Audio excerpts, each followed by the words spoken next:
Hey everyone, welcome back to the channel. Today we're making a vegan pinto bean soup recipe. I decided to make this because I had a bunch of leftover dry pinto beans after I made a bean dip recently, and I wanted to find something else to do with it because I have never really cooked with pinto beans before.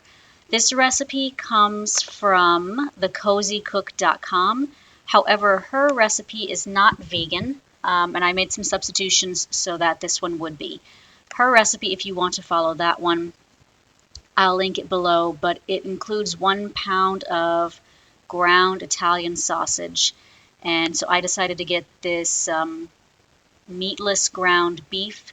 You'll find it in the frozen section next to the frozen vegetables. I got this at Walmart.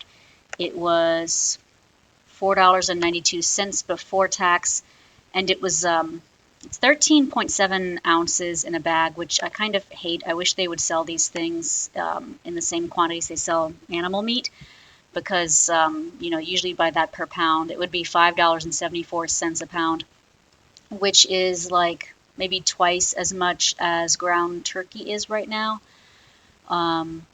or twice as much as ground turkey was last time I bought it. So her recipe says to put the sausage in the pot or in a skillet and cook it like right from the get-go. It does not mention putting in oil, which I decided to do because I think you need it. I mean, the sausage would just cook in its own fat and kind of make its own oil and grease. So she says if you're using sausage to cook it and then take it out of the skillet and kind of set it aside and leave the drippings in to cook the onions in next. I decided to taste it after it cooked, and it was a little bit flavored, but I think I should have added more seasoning to this. Maybe a taco seasoning kind of mix would have tasted good. Then you're going to add some diced onions. It looks like she has one small yellow onion. I would have probably put half a white onion. That's usually the quantity and type of onion I like to cook. This was pre-diced. I had frozen it. As you can see, it was not breaking apart. And I had it in a bag with some bell pepper, just because I usually cook bell pepper and onion together in certain recipes. So I just threw some of the bell pepper in. I figured, why not? It'll taste fine. And then I covered it and let it cook for a while. Regarding the quantity of the meat substitute, I didn't measure, but I think a cup would be fine. This looks like it's half a cup or even less than that. I would probably put a little more next time. I definitely didn't want to use that whole thing. It was less than a pound, and her recipe called for a pound of meat. But I didn't want to use that whole thing. That was just kind of too expensive in my opinion. And I also didn't know if I would like the taste. I had wanted to buy texturized vegetable protein, but it was not available at Walmart or my Kroger. So I decided to go with the pre-made stuff. But in the future, I might be getting some of that textured protein online. And then she wanted you to add 2 tablespoons of butter. And I said, no butter. We're going to use olive oil. And I should have added that first to the pot before the meat substitute, just because it would have cooked a little bit better. It wouldn't have stuck to the bottom as much. So if you're going to do it my way, start with the 2 tablespoons of oil and then cook your meat substitute. And I would cook it maybe with the onions at the same time too. You don't have to remove the meat substitute since there's no fat to add to this pot later on in the recipe like she does with the real meat. So you can just cook the onions and the texturized vegetable protein together with the olive oil. Next, we're going to add some carrots and garlic. The original recipe also has celery, but I decided not to buy celery because it comes in such a giant quantity at the store, and I only need a tiny amount anytime I make something. And it's in so few of my recipes that it just goes bad, so I decided to just omit celery from all my recipes. The carrots are supposed to be half a cup. I'm pretty sure I had more than that. I decided to get 3 carrots. And I did that because I started out with fewer beans than the recipe originally called for, or at least I thought it was going to be fewer. What I had done before this was soak some pinto beans overnight, then replace the water with fresh water and boil it for a couple of hours until they were all soft. I had only 1.5 cups of dried pinto beans, and the recipe calls for 2 cans. So I think that's kind of a little bit under the quantity, but it ended up being fine. And then it's supposed to be 3 cloves of garlic. Mince that. And as you have probably seen in my other videos, there's little tiny bits of garlic with every head, so I kind of have to eyeball what 3 is. And there's a very large one there, so that makes up for the smaller ones.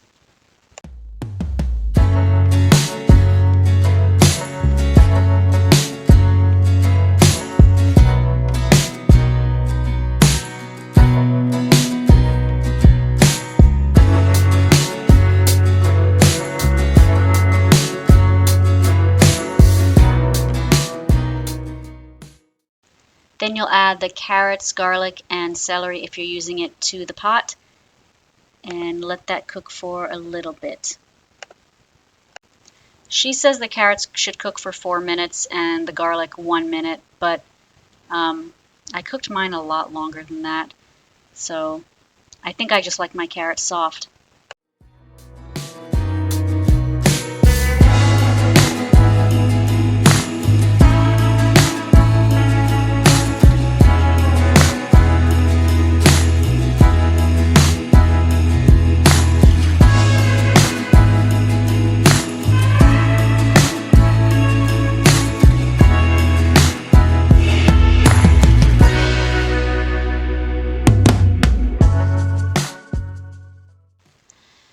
Then you're going to add 3 tablespoons of flour, and this will help the broth be, I don't want to say thick because it really wasn't, but it's just a little bit less watery. If you have a gluten issue, don't worry about the flour. It does not make that much of a difference in the recipe.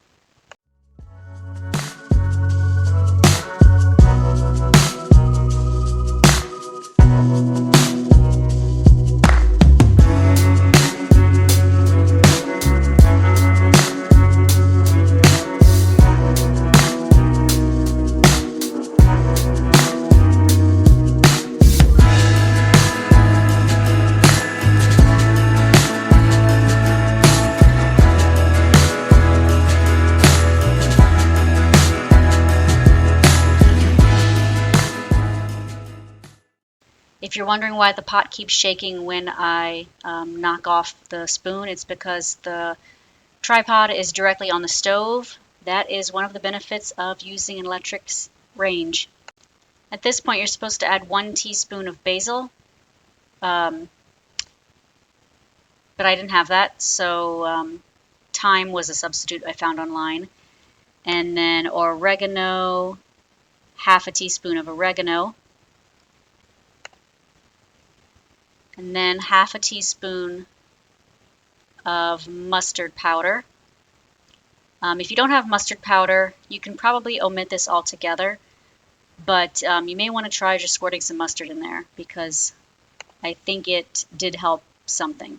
And then half a teaspoon of black pepper. I'm eyeballing it there.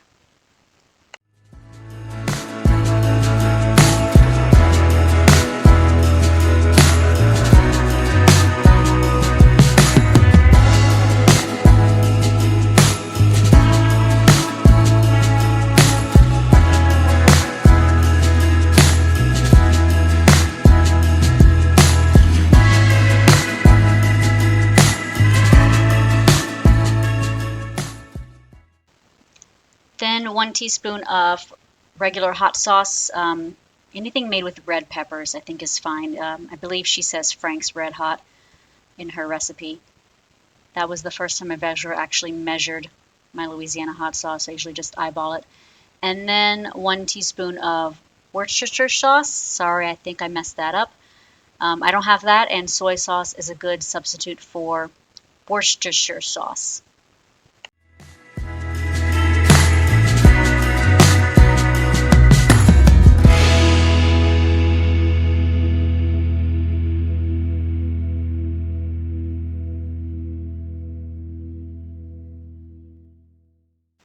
Now add 2 cans of pinto beans, drained, not rinsed, and stir everything up. I think you would want to cook this on medium or medium low at this point. You really would only want it medium or medium high when the onions are cooking. So now we're going to add 6 cups of vegetable broth. Her recipe says chicken broth. I'm going to make my own using this chicken bouillon powder that I have. I will go ahead and put the chicken bouillon recipe in the description in case you want it. If you want to see how I made it, it is included in my video for lemon spinach spaghetti. So that's 2 cups with the chicken bouillon powder. Now we've got 4. And the chicken bouillon is vegan. It's made with nutritional yeast instead of any kind of animal product. And that is 6 cups.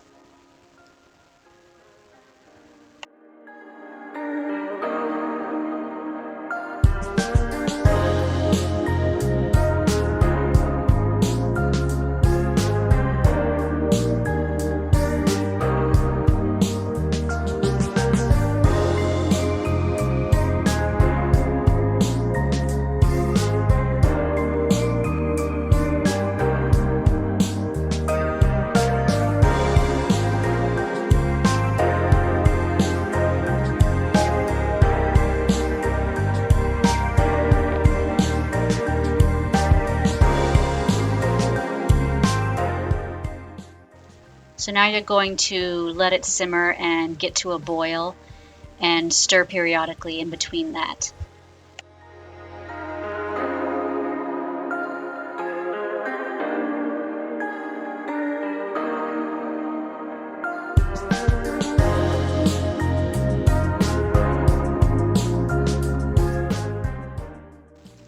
So once it's boiled like this for a couple minutes, you can reduce the heat lower and simmer it for 20 minutes or so. I'm checking the carrots right now to see if they're soft enough for me. Anytime I eat soup especially, I don't really want to crunch on stuff. I just like chewing soft food. So the carrot wasn't quite done, so I'm going to check this a little bit later and see if the carrots are soft enough at that point. Once the carrots are done, I think I will move on to the next step.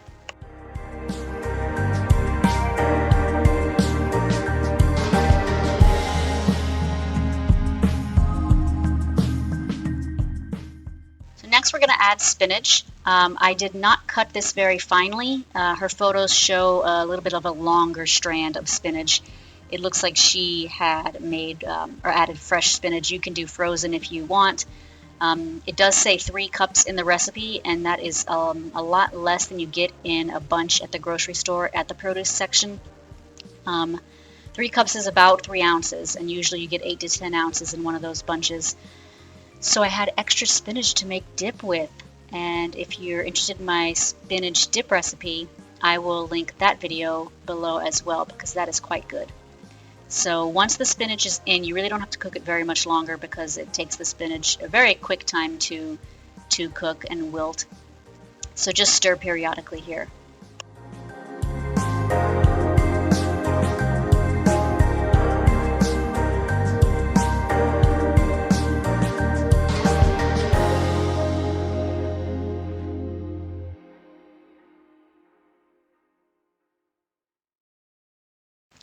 One other thing the original recipe adds is a 1/4 cup of whipping cream. I definitely didn't bother with that.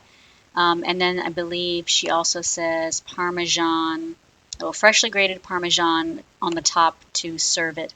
Again, it wasn't something I was going to bother with, and I don't think it needs it. If you don't care about the vegan aspect of it, then definitely try it with the cheese.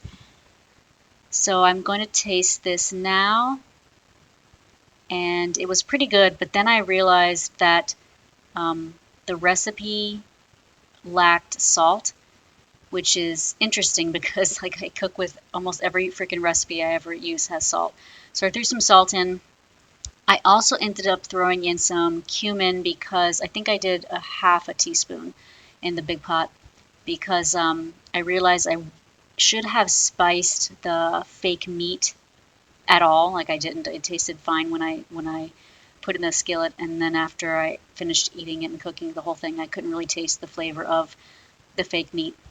But it was a really great recipe, and I'm definitely making this again. So please like, share, and subscribe if you like this, and I'll see you guys later. Thank you.